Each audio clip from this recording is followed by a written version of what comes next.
Hello नमस्कार दोस्तों, मैं एडवोकेट बरखा शर्मा आपका डीलर जंक्शन में स्वागत करती हूं और आज हम बात करेंगे आरपीएससी एपीओ 2026 की, जिसके संबंध में हम देख सकते हैं कि 30 दिनों में हम अपना सिलेबस कैसे कंप्लीट करेंगे।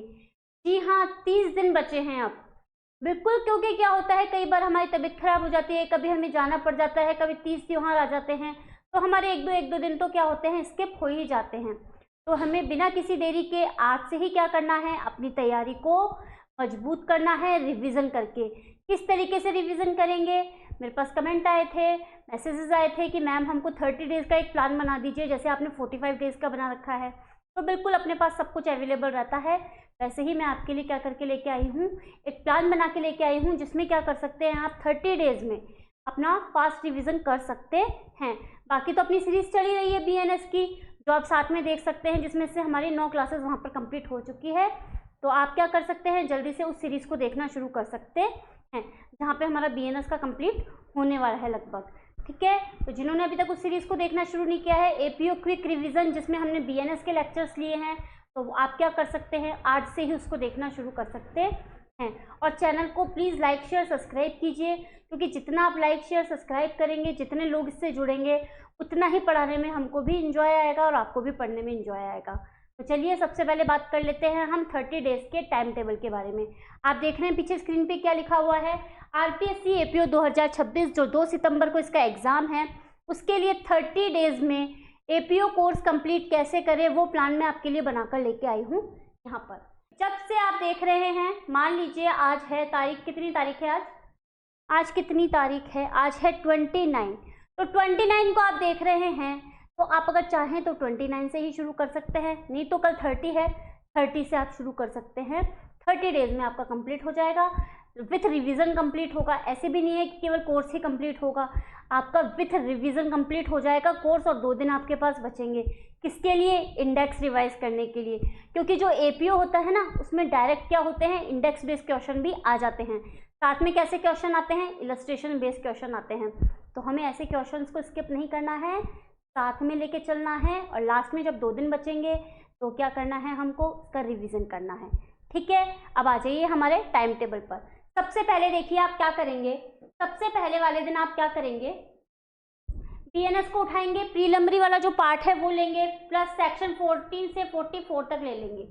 ठीक है, इसके साथ आप हिंदी में उठाएंगे विलोम शब्द। जितने विलोम शब्द कर सकते हैं उतना करिए, जितने आपके पास मैटर अवेलेबल है उतना करिए, ज़्यादा से ज़्यादा विलोम शब्द पढ़िए और MCQ लगाने हैं। साथ में टेंस उठाना है, टेंस देख सकते हैं। इसके बाद क्या करेंगे, BNS सेक्शन 63 से 99 तक देखेंगे, यहाँ पर पर्यायवाची शब्द हिंदी में उठाएंगे और टेंस की प्रैक्टिस करेंगे सेकेंड डे पर। ठीक है, थर्ड डे पर आप क्या करेंगे, 100 से लेके 146 सेक्शंस तक लेंगे, यहाँ पर उठा लेंगे समास को, और यहाँ पर एक्टिव पैसिव वॉइस उठा लेंगे। ठीक है, आप बोले मैम हमारे पास इंग्लिश के नोट्स अवेलेबल नहीं है, हिंदी के अवेलेबल नहीं है। अरे भाई, हमारे पास यूट्यूब है सबसे बड़ा सोर्स। जिसका लेक्चर आपको अच्छा लगता है, जिसका भी लेक्चर आपको अच्छा लगता है कि ये सर हमको हिंदी अच्छी पढ़ा रहे हैं, ये सर हमको इंग्लिश अच्छी पढ़ा रहे हैं, उनका टॉपिक डालिए, जैसे विलोम शब्द डाल दिए या टेंस टॉपिक डाल दिया, तो वैसा करके क्या कर सकते हैं, आप अपनी तैयारी मजबूत कर सकते हैं, अगर अभी तक भी आपने पढ़ना शुरू नहीं किया है तो। ठीक है, कभी देरी नहीं होती, बस आपके दिमाग में देरी नहीं होनी चाहिए। ठीक है, अब आ जाओ क्या बोल रहे हैं, BNS का सेक्शन 189, 194, 303, 334 यहाँ तक कंप्लीट करेंगे 4th डे पर, और फिर यहाँ पर उठा लेंगे संधि हिंदी के अंदर। इसमें भी आप देखेंगे अयाधि और विसर्ग संधि नहीं आ रही है, तो जो नहीं आ रही है उनको पढ़ के अपना टाइम वेस्ट करने की जरूरत नहीं है, केवल जितना आ रहा है उतना पढ़ लीजिए। क्या करना है, क्योंकि हमारा टारगेट है अभी प्री को पास करना। ठीक है, इसके बाद यहाँ पे वॉइस वाली बात आ गई, वॉइस करेंगे, एक्टिव वॉइस पैसिव वॉइस की बात चल रही है।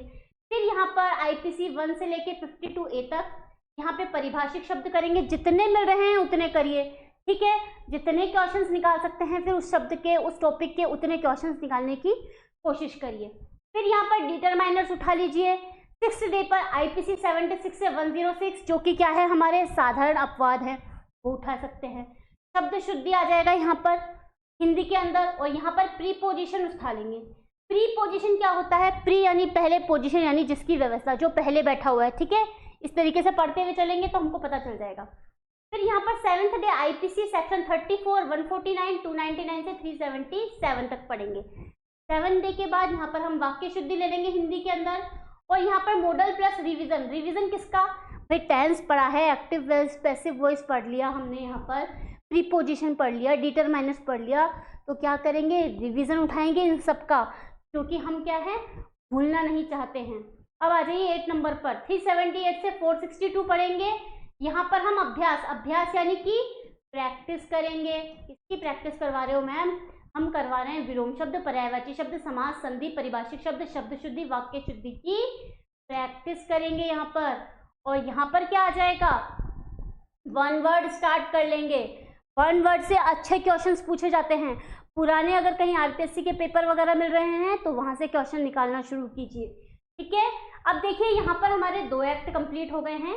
2 एक्ट मतलब आईपीसी और बीएनएस एक जैसे ही हैं, लेकिन आप क्या करेंगे? आईपीसी के साथ बीएनएस को रिवीजन में ज़रूर उठा लीजिएगा अगर आपके पास टाइम मिल रहा है तो, ठीक है। आपको टाइम मिल रहा है कि भाई आपने बीएनएस के साथ अगर आईपीसी को चला सकते हैं तो वो भी कर सकते हैं, बस आपके समय पर डिपेंड करता है। जितना आप समय दे पाएंगे उतना आपके लिए बढ़िया होगा। अब देखिए बीएनएसएस के सेक्शन 1 से लेकर 20 तक उठाएंगे 9th डे पर। यहाँ पर हम हिंदी में करेंगे विलोम शब्द का रिवीजन, ठीक है। यहाँ पर हम करेंगे ग्रामर के मिक्स क्वेश्चन। मिक्स क्वेश्चन कौन से? जितने भी पढ़ के आ चुके हैं उनके मिक्स क्वेश्चन निकालेंगे ग्रामर के, यानी कि इंग्लिश ग्रामर की बात कर रहे हैं। 10th डे पर क्या करेंगे? सेक्शन 21 से 62 तक, और यहाँ पर पर्यायवाची शब्द का रिवीजन कर लेंगे, और यहाँ पर फिर दोबारा से टेंस स्टार्ट कर लेंगे। देखिए ये जो टाइम टेबल बनाया गया है ये ना केवल आपके कोर्स करने के हिसाब से बनाया गया है, रिवीजन करने के हिसाब से भी बनाया गया है, ठीक है। तो ध्यान में रखते हुए फिर पढ़ाई कीजिएगा अपनी। फिर देखिए 11th डे पर 63 से 93 हम बीएनएसएस का देख लेंगे। यहाँ पर हम समास का रिवीजन देखेंगे, और यहाँ पर हम एक्टिव पैसिव पे दोबारा आ जाएंगे, क्योंकि क्या होता है हम क्या करते हैं, पुरानी चीज़ भूल जाते हैं, तो भूलना नहीं है, याद रखना है। अब आ जाइए 12th डे पर बीएनएस सेक्शन 155 से 147 तक, और यहाँ पर संधि का रिवीजन कर लेंगे, ठीक है। 12th डे पर संधि का रिवीजन हो जाएगा, और हम यहाँ पर वॉइस का रिवीजन ले लेंगे। आई बात समझ में? 13 डे पर देखिए बीएनएसएस सेक्शन 152 से 196 देखेंगे। यहाँ पर शब्द शुद्धि का रिवीजन ले लेंगे, यहाँ पर डिटरमाइनर्स का रिवीजन ले लेंगे। फिर देखिए BNSS full revision plus mock क्या करेंगे? 14 डे पर बीएनएसएस का फुल करेंगे अपन रिवीजन और मोक करेंगे। तो क्या आप बीएनएस और आईपीसी का रिवीजन नहीं ले सकते? यहाँ पर बिल्कुल आपको उठाना चाहिए। बीएनएस हम पढ़ के आ चुके हैं, आईपीसी पढ़ के ले आ चुके हैं, बीएनएसएस पढ़ लिया है, तो इन तीनों का क्या करना है? रिवीजन करना है। और जब आप रिवीजन जब बीएनएस को पढ़ेंगे तो ऐसे नहीं जिस टॉपिक को पढ़े हैं उसके क्वेश्चन जरूर निकालने हैं। आई बात समझ में? तो देखिए यहाँ पर हम वाक्य शुद्धि और समास का क्या करेंगे? समस्त रिवीजन। इसका मतलब जितना पढ़ लिया उतना रिवीजन करना है। अब आ जाइए यहाँ पर ग्रामर के मिक्स क्वेश्चन करने हैं और प्रैक्टिस करनी है। 15 डे पर देखिए सीआरपीसी आ जाएगा, सेक्शन 1 से लेकर 31 तक हिंदी का रिवीजन और इंग्लिश में प्रीपोजिशन। 16 डे पर सीआरपीसी सेक्शन 41 से 68 तक हिंदी का रिवीजन, मॉडल्स। अगर आपको लगता है कि आप यहाँ पर चेंज कर सकते हैं, भाई आपको लगता है यहाँ पर हम हिंदी का रिवीजन करने के या कम टाइम दे के माइनर को उठा सकते हैं, आपको लगता है आपके अकॉर्डिंग, तो वो कर सकते हैं। मुझे जो सही लगा वो मैं यहाँ पर टाइम टेबल बना के लेके आई हूँ। यहाँ पर हम मॉडल्स को उठा लेंगे रिवीजन में। 17 नंबर पर सेक्शन 61 से लेकर 90 तक सीआरपीसी हिंदी का रिवीजन, यहाँ पर 1 वर्ड।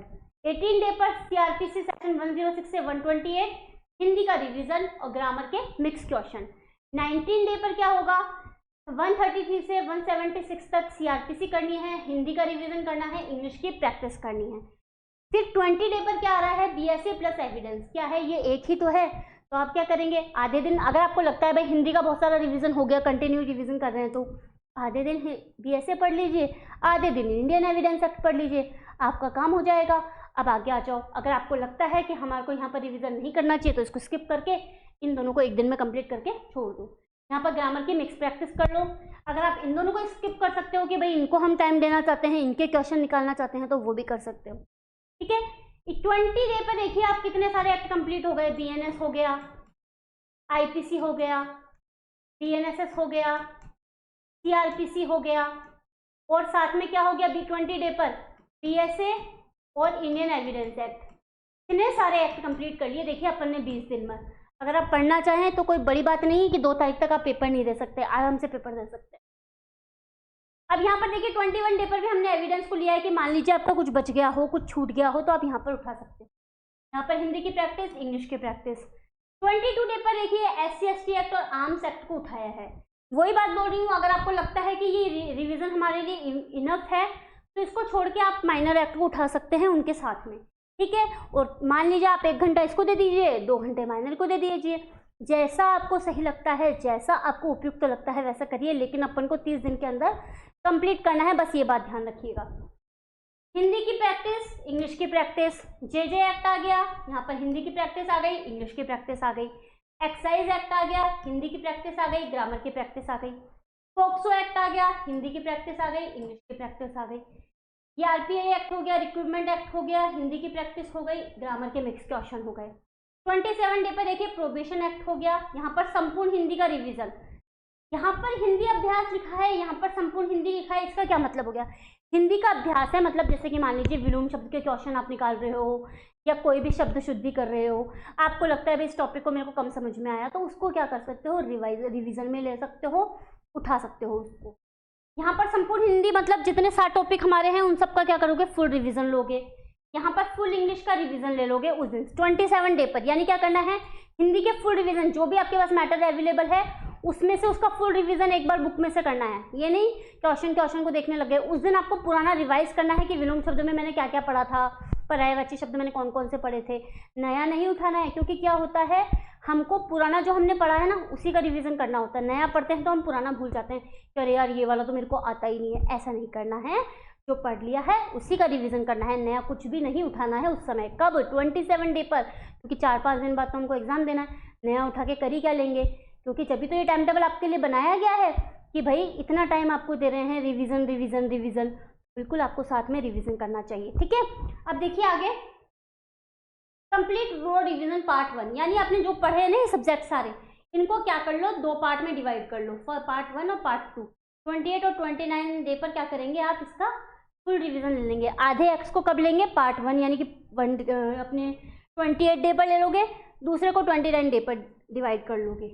यहाँ पर हिंदी के MCQ निकालोगे, यहाँ पर इंग्लिश के MCQ निकालोगे, यहाँ पर हिंदी के MCQ निकालोगे, यहाँ पर इंग्लिश। 30 डे पर क्या होगा, फाइनल रिवीजन, मतलब जो मैटर अवेलेबल है उसको फटाफट से रिवाइज कर लो, जितना लॉ पढ़ के आए हो उसको सबको निकाल लो। मॉक टेस्ट देना शुरू करो। जब आपका रिवीजन शुरू हो जाएगा ना और आपको लगता है कि ये क्वेश्चंस मुझे आने लग गए हैं, तो मॉक टेस्ट किसी का भी ज्वाइन करो। अपन को ये मतलब नहीं है कि मेरा ज्वाइन करो या अपन ने कोई स्पेशल इंस्टीट्यूट का नाम नहीं रखा है, ऐसा कुछ भी नहीं है। जहाँ से बढ़िया टेस्ट मिल जाए आपको वहाँ से ज्वाइन करना शुरू कर दो, बिना किसी देरी के शुरू करो कि भाई मेरे को मॉक टेस्ट निकालने हैं। अगर आप साथ साथ मॉक टेस्ट देते रहेंगे तो आपके लिए ही फायदा रहेगा। यहाँ पर क्या कर रहे हैं, अंतिम रिवीजन। अब अंतिम रिवीजन वाले दिन क्या कर लूँ मैडम, अरे भाई जो विलोम शब्द इतने दिन से पढ़ रहे हैं, जो पर्यायवाची शब्द, जो टेंस, डिटरमाइनर्स, वन वर्ड, जो भी हम जितना पढ़ रहे हैं, फाइनल रिवीजन, फाइनल टच दे दो। 30 डेज पे कंप्लीट हो जाएंगे। फिर आपको लगता है कि भाई 1-2 दिन बच गए हमारे पास, भाई आपको लगता है कि आप कहीं नहीं गए, कोई बीमारी नहीं हुई, कुछ नहीं हुई, और आपको लगता है 1-2 दिन बच गए हमारे पास, तब क्या करोगे, क्या करना है, इंडेक्स देखना है और इलस्ट्रेशन देखनी है। कुछ नहीं देखोगे, कोई मोक वो कुछ नहीं उस टाइम पर, यानी 2 दिन पहले मोक निकालने बैठ रहे हो, ऐसा नहीं करना है। इंडेक्स को रिवाइज करना है और इलस्ट्रेशंस को रिवाइज करना है, ठीक है। कोई केसेस वगैरह हैं आपके पास तो उन केसेस को देख सकते हो। लास्ट के जो 2 डेज बचेंगे ना, उस दिन आपको यही करना है, ठीक है। ज़्यादा से ज़्यादा टाइम देना शुरू कीजिए। जरूरी नहीं है कि आप इनको इस 30 दिन में, अगर आपको जल्दी और जल्दी कंप्लीट हो सकता है कि आप कहते हैं कि मैंने BNS उठाई थी तो मैं उसके संग माइनर उठा सकता हूँ, तो बिल्कुल अगर आप उठा सकते हैं तो आपको उस लेवल पर करना चाहिए कि एक बार BNS उठा लो, माइनर एक्ट उठा लो, हिंदी उठा लो, इंग्लिश उठा लो, 4 पारियों में डिवाइड करके वैसे भी कर सकते हो। मुझे जो आप लोगों के लिए सही लगा मैं वैसे आपके लिए टाइम टेबल लेके आई हूँ। एक लॉ का पार्ट है, एक हिंदी का पार्ट है, एक इंग्लिश का पार्ट है। जहाँ से मैटर अवेलेबल होता है वहाँ से मैटर उठाइए और अपनी पढ़ाई को मजबूत बनाइए, क्योंकि हमारा टारगेट क्या है, APO को पास करना। तो बिना किसी देरी के 2 सितंबर वाले एग्ज़ाम की तैयारी में लग जाओ। मिलते हैं हम लोग एक नए लेक्चर के साथ। Thank you so much.